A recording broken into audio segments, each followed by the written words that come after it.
Thank you for staying with us. It's time now to take a look at stories making headlines on the front page of Nigerian newspapers. And I begin with the blueprint. The major story here says, economic benefits of Samoa agreement huge. A report on that. And the writers there, terms will standardize Nigeria's agro-produce for export. Others, federal government mulls legal action against Daily Trust over reports. Another story here, Tinubu gets a fresh tenure as Ecowas chair, makes security, reconciliation, development top priorities.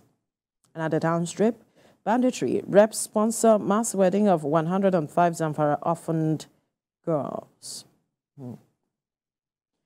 At the top corner, NUJ tasks security agencies on abducted blueprints, the nation's Kaduna correspondents. Some of the stories you find on the front page of the blueprint.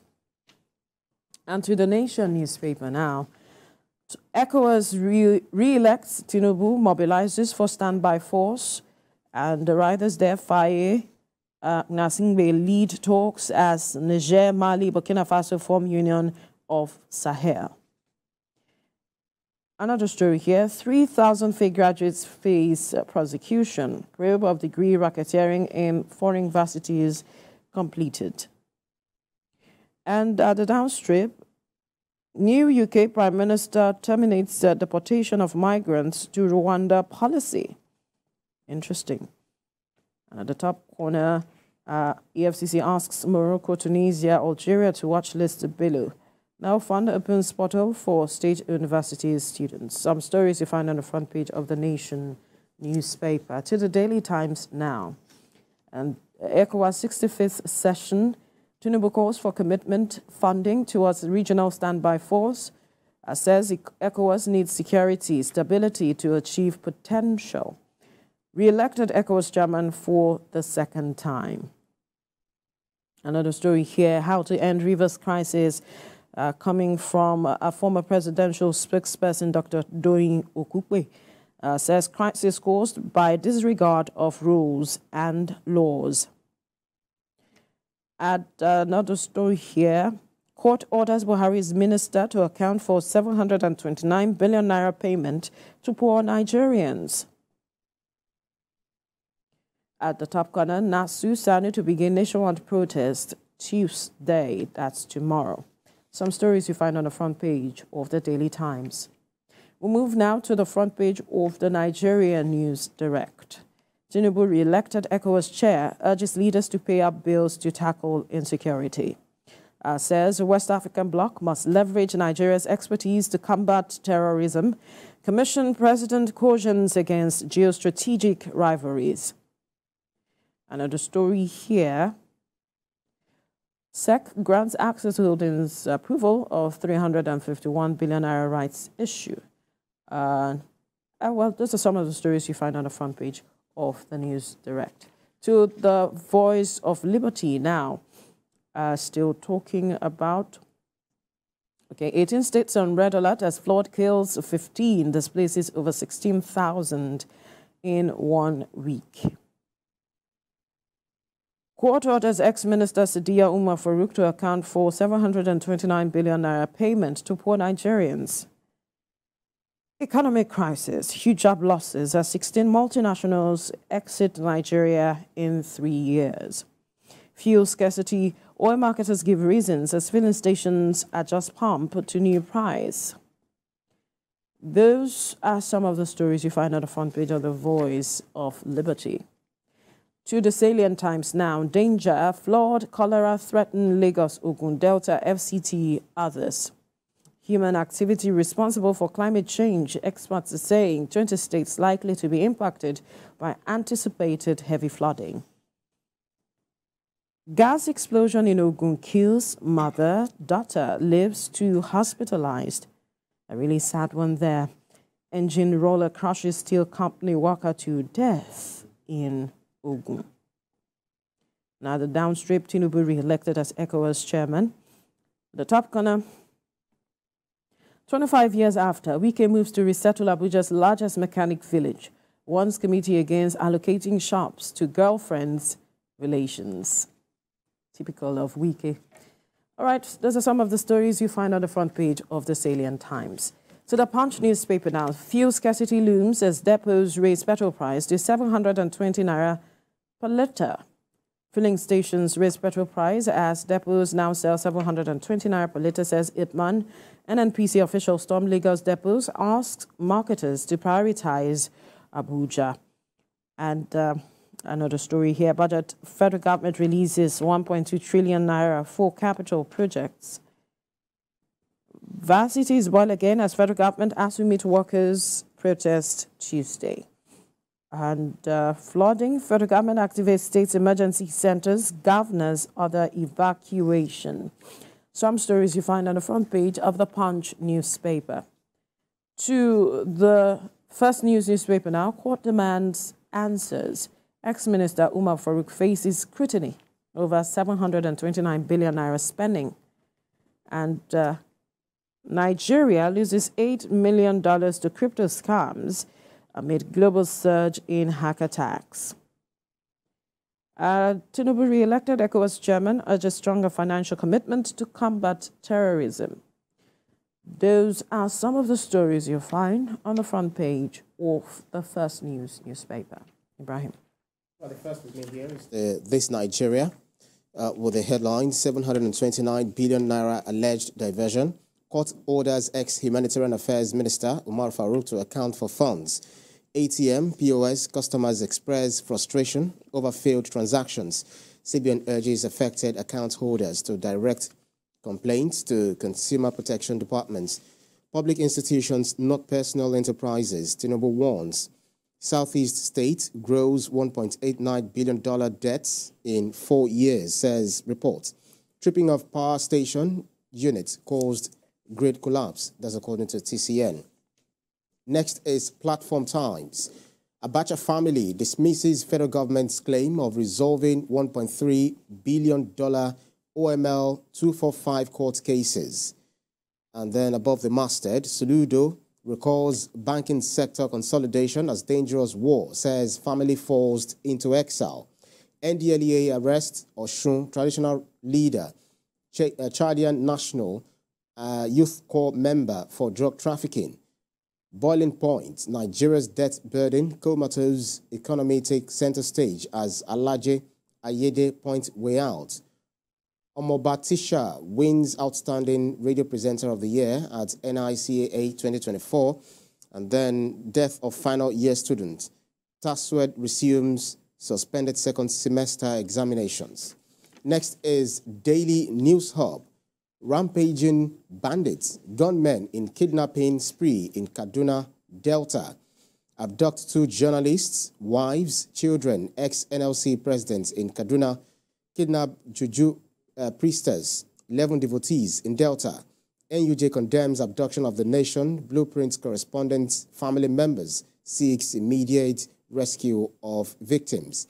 We are ransacking forest, bushes will ensure victims' safe return. That's according to the Nigerian police. And then Edo Goba, APC hiding looming defeat behind court judgment of Sashui. On the bottom strip, Nigeria's FX reserves rise to $34.7 billion. And then Ecowas leaders re-elect Tinubu chairman. Next is the Guardian newspaper. Revenue expenditure mismatch. States may sack 600,000 employees to implement minimum wage. Ecowas, Tinubu begins new mandate, tasked to return breakaway states. Students loan, 115 state-owned institutions yet to submit and release data.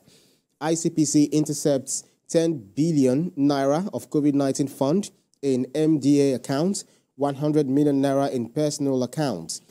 NLC insists on 250,000 naira, vows to reject federal government's 62,000 naira minimum wage. Petrol scarcity lingers in Abuja, queues resurface in states. NDLEA arrests couple recovers 2.1 billion naira worth of drugs in Lagos raid. Next is Daily Independent. Federal government lists 36 state-owned institutions qualified for student loan, and why tomato prices are on fire. That's according to farmers, stakeholders. Federal government should open borders, subsidize fertilizers. MBA, Northern Youths. Tinubu re-elected Ecowas chairman seeks funding for standby force. Again, article raises the alarm over escalation in security. On the bottom strip, Yoruba elders reject agitation for Yoruba nation. Sanu, Nasu commence protest tomorrow ahead of national strike. Court orders ex-minister to account for 729 billion naira poverty alleviation fund. Next is leadership newspaper. Racketeering. Air passengers lament as touts take over ticketing. 1446 after Hijra. Governors others preach peace, love. Wike plans relocation of Apple Mechanic Village. 30 trillion naira ways and means report ready in September. That's according to Senate. Lifeless body of UNN student found in drainage. And above the nameplate, ECOWAS must fund regional security to tackle terrorism. That's according to President Tinubu. Court orders ex-minister Umar Farouk to account for 729 billion naira. Next is national economy. Fixing FX issues, major option as multinationals exit Nigeria. Stakeholders blame exit on low purchasing power, competitive market. Nigeria loses 95 trillion naira in 5 years. Above the nameplate, Nigeria to collect 7.5% tax on cryptocurrency transactions. World Bank restructures for $130 million digital ID project for Nigeria. And on the bottom strip, ensuring debit card the safety amidst widespread fraud. Nature News is next. First Lady unveils vegetable garden inside Aso Villa. NIWA raises the alarm over rising levels of rivers, lagoons in Nigeria. Alake reviews license fees for mining operation, small-scale lease. Benue government to support 10,000 farmers grow 4 million oil palm seedlings. Propcom Plus to support Nigerians with £95 million climate finance program. And Zimbabwe receives $31.8 million drought insurance payment from AU agency. And the fact check, does rain fall more on oceans, body of water than on land? That's something for us to discover. Next, and the last but not least, is the Nation Sporting Live. Alcaraz repels Humbert to reach quarterfinals. Conte tells Osimhen report for pre-season training. Italian coach says no exemptions will be granted. Racists attack new Lazio signing Dele Bashiru. BAFC send off Oshoala to Olympics in style. Barcelona suffer, this is not so clear, Aroca's injury blow rather. Mbappe wants to make more history. That's in this champs. And then we have Paulini zooms into last 8. Very interesting newspapers up for review this morning. Absolutely. And some stories dominating the papers this morning is the re-election of the president as ECOWAS chair, as well as the matter of flooding, like we mentioned earlier. And then also the other issue, which I'd like for us to briefly look at, is the fuel scarcity story, where we're already seeing a long line of vehicles at various fuel stations. As I was coming to the office this morning, I saw long queues. Right. As it is. Although marketers are saying that NNPC came out to say that we shouldn't panic as it is, but Major Energy Marketers Association of Nigeria, MEMAN, is blaming the whole situation on disruption of the supply chain as a result of the rains, because they have been advised that they cannot lift or the product as it is because of the high tide, something like that. So because of the heavy rains and thunderstorms, they are saying that that's why there's a shortage of product in places like Abuja and even Lagos, because we are seeing the queues. Although they are calling for prioritization of Abuja as it is, but most of these persons do not want to move to Abuja. But then we have seen an increase in the price, and Nigerians are saying it's just a way of them to just increase the price, that all of these are just excuses, because rates have fallen before now. That's right. So why is this different? Quickly. Yeah, so, you know, they always look for one way or the other to blame the incidence of petrol scarcity in Nigeria. And then there's ways, because another report is saying that fuel scarcity looms as depots raise petrol price to 720 naira per litre. So that's another issue, because Nigerians will always say the marketers currently are not satisfied with the current rate, the current price of petrol. So they are looking for ways to, you know, jack up the price. The price. All right. But we just have to look for ways to better the lot of Nigerians. Absolutely.